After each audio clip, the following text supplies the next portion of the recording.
Kabur, jangan, kabur, jangan.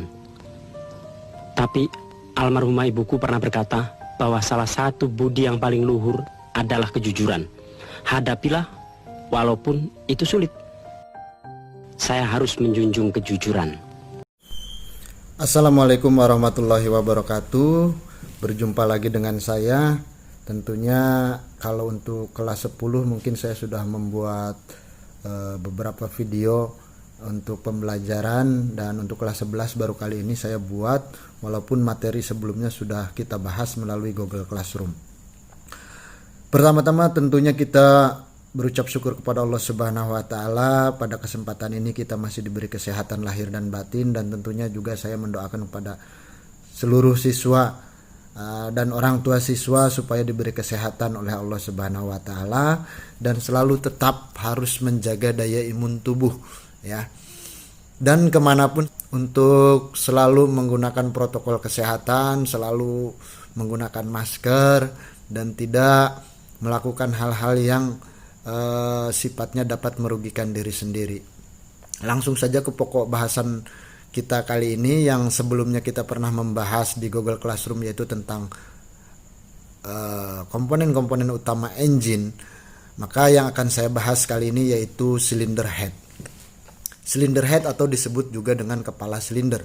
Kepala silinder di sini tentu berfungsi sebagai tempatnya mekanisme katup, ya. Adapun bisa terhubung sebagai tempat pembakaran, karena di dalam engine tentu silinder head ini adalah penutup daripada blok silinder, ya. Makanya fungsi daripada silinder head ini bisa sebagai tempat pembakaran.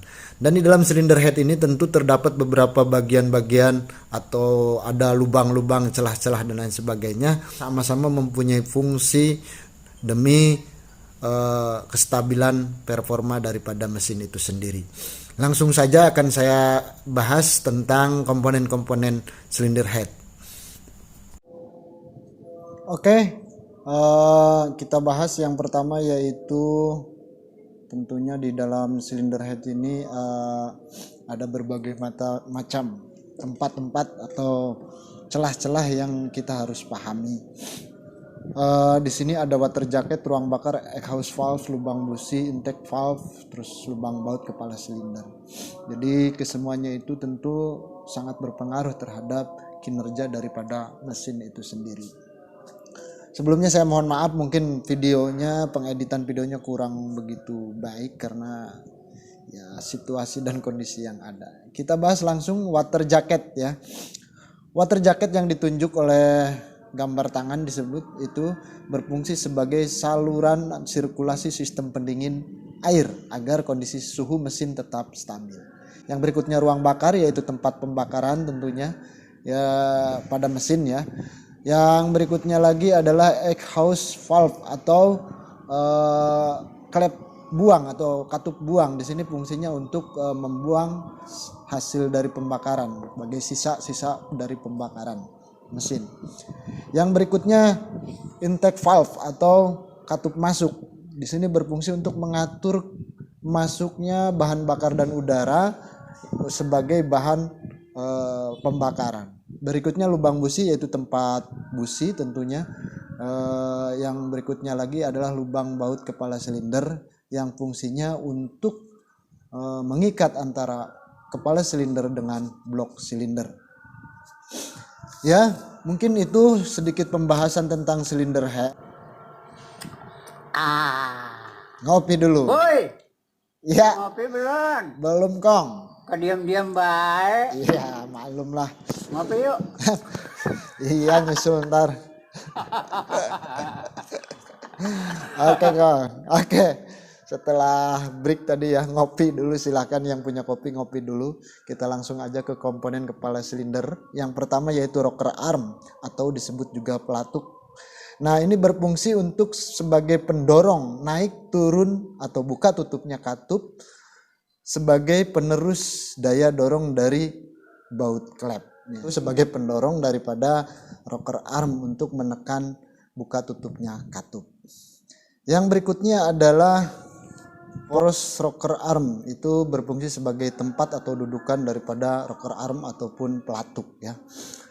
Berikutnya lagi ada di sini yang namanya pusrod.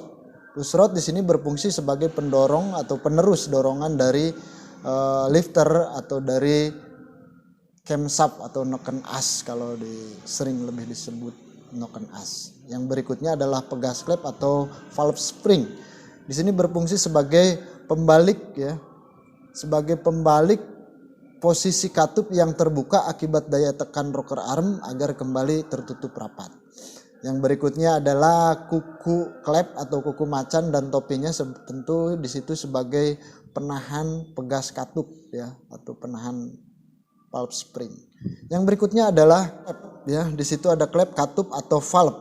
Itu ada dua jenis, yaitu katup masuk dan katup buang atau exhaust valve ataupun intake valve. Intake valve berfungsi untuk mengatur masuknya bahan bakar dan udara kepada ruang bakar, dan exhaust valve tentu untuk mengatur keluarnya gas buang hasil pembakaran. Yang berikutnya adalah camshaft atau noken as, dan itu berfungsi untuk mendorong lifter ke pushrod, lalu dilanjutkan ke rocker arm dan diteruskan lagi ke katup untuk menutup dan membuka. Yang berikutnya adalah camshaft gear. Ini berfungsi sebagai penerus putaran daripada poros engkol yang diteruskan ke noken as. Yang terakhir mungkin di sini adalah busi. Busi berfungsi sebagai pemantik atau perubah tegangan tinggi menjadi percikan bunga api. Oke, cukup sekian pertemuan kita kali ini, mudah-mudahan bermanfaat. Tentunya di lain waktu kita bisa bahas kembali untuk materi-materi selanjutnya, dan mohon maaf bila banyak kekurangan. Tentunya mudah-mudahan hal ini bermanfaat buat Anda semua, dan jangan lupa selalu menjaga kesehatan, dan mudah-mudahan Allah mempertemukan kita kembali di video berikutnya. Terima kasih. Wassalamualaikum warahmatullahi wabarakatuh.